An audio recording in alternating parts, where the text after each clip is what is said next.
Bismillahirrahmanirrahim. Alhamdulillahi wa kafa wa salatu wa salamu ala ibadihi alladhina astafa amma ba'du. Rabbi shrah li sadri wa yassir li amri wa ahlul 'uqdatam min lisani yafqahu qawli. Wa qul rabbi adkhilni mudkhala sidqin wa akhrijni mukhraja sidqin waj'al li min ladunka sultanan nasira. Bismillah wa billah wa tawakkaltu ala Allah.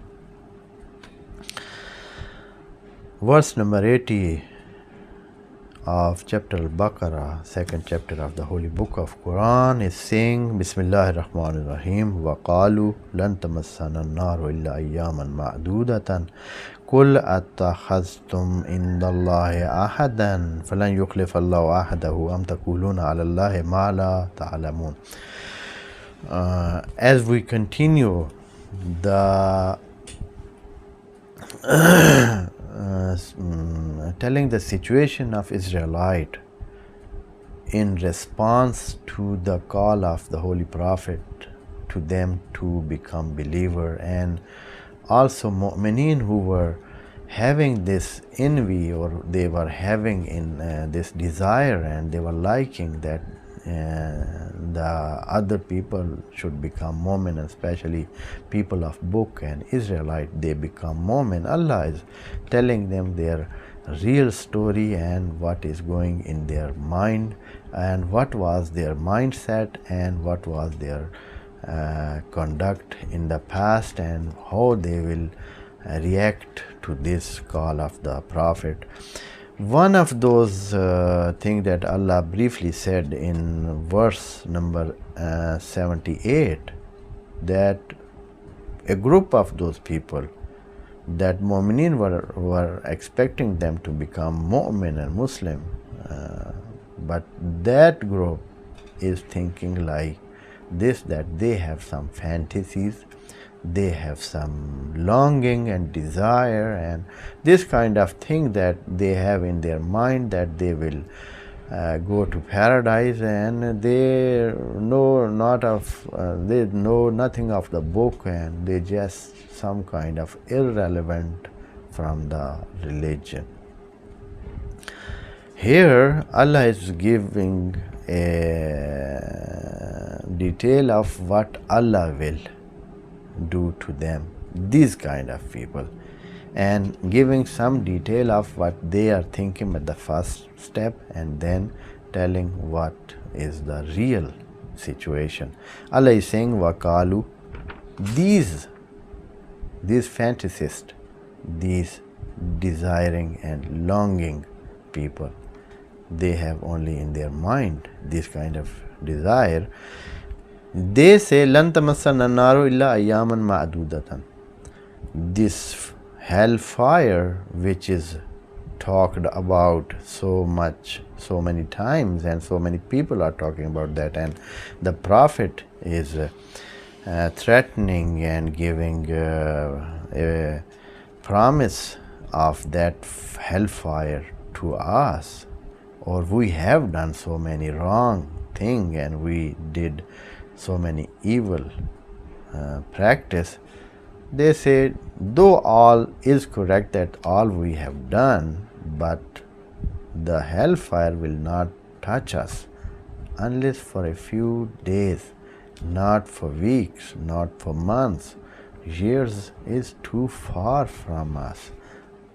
This hellfire and fire of hell will not touch us, as Allah is explaining. Waqalu, they say, lan tamassana an-nar, never will touch us this hellfire.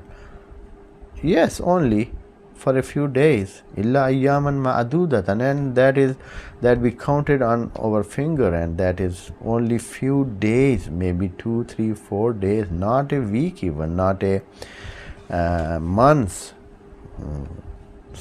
Because months is also mentioned in the holy book of Quran, like ash-shahr, but here the word is put for their mental set translation is that they say only a few days, and that is also ma'aduda. Ma'aduda means we can count, and they are counting days.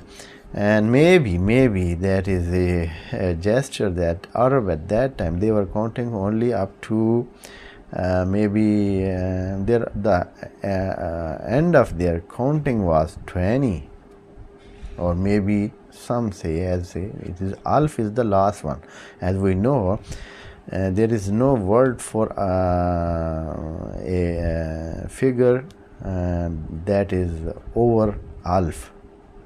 In Quran it is said alf, and if the figure is higher, then it is said 2 alf, 3 alf, maybe 100 alf or 200 alf, but alf is the last thing that can count in Arabic.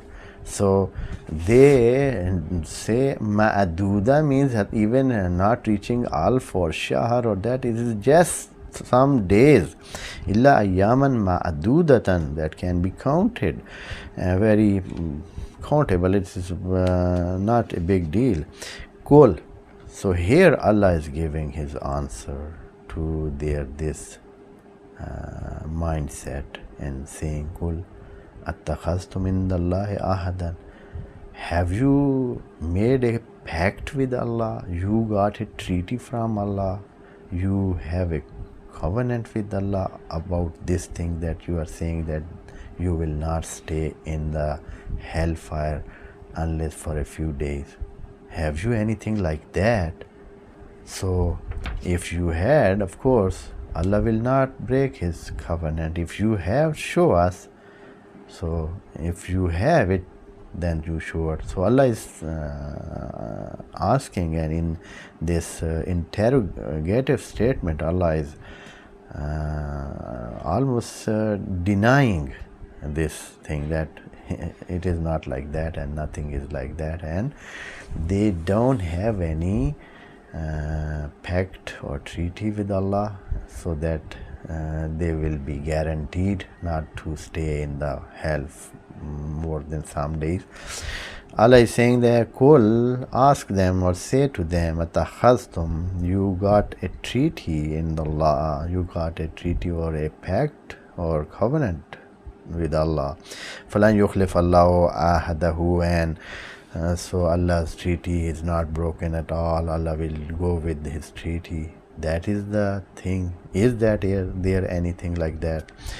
Am taquluna ala Allahi ma la ta'lamun, or you are saying things that you don't know. Am taquluna ala Allahi ma la ta'lamun, or you are saying things that you don't know. And in some other verses of Quran, Allah said that one of those things that is haram upon any mankind, to say something that he does not know, to relate something to Allah that he has not known. That is one of those haram things. وَأَن تَقُولُوا عَلَى اللَّهِ مَا لَا تَعْلَمُونَ, يعني حُرِّمَ عَلَيْكُمْ. And in the end of that verse, it is told that وَأَن تَقُولُوا عَلَى اللَّهِ مَا لَا تَعْلَمُونَ, and to tell things and relate it to Allah, and that you don't know, and you don't have any proof for that. You don't have proof, and again with that situation and not having proof, you relate it to Allah and say that Allah has said something like that. So this is a very heinous sin and heinous crime that somebody commits, and Allah gives a very heavy punishment for that.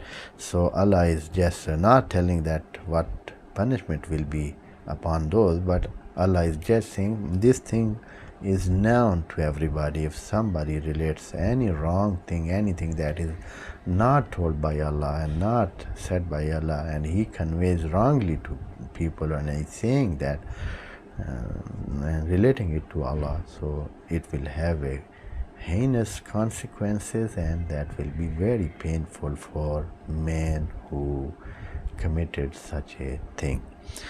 Wassalamu alaikum wa rahmatullahi wa barakatuh. May Allah bless you all.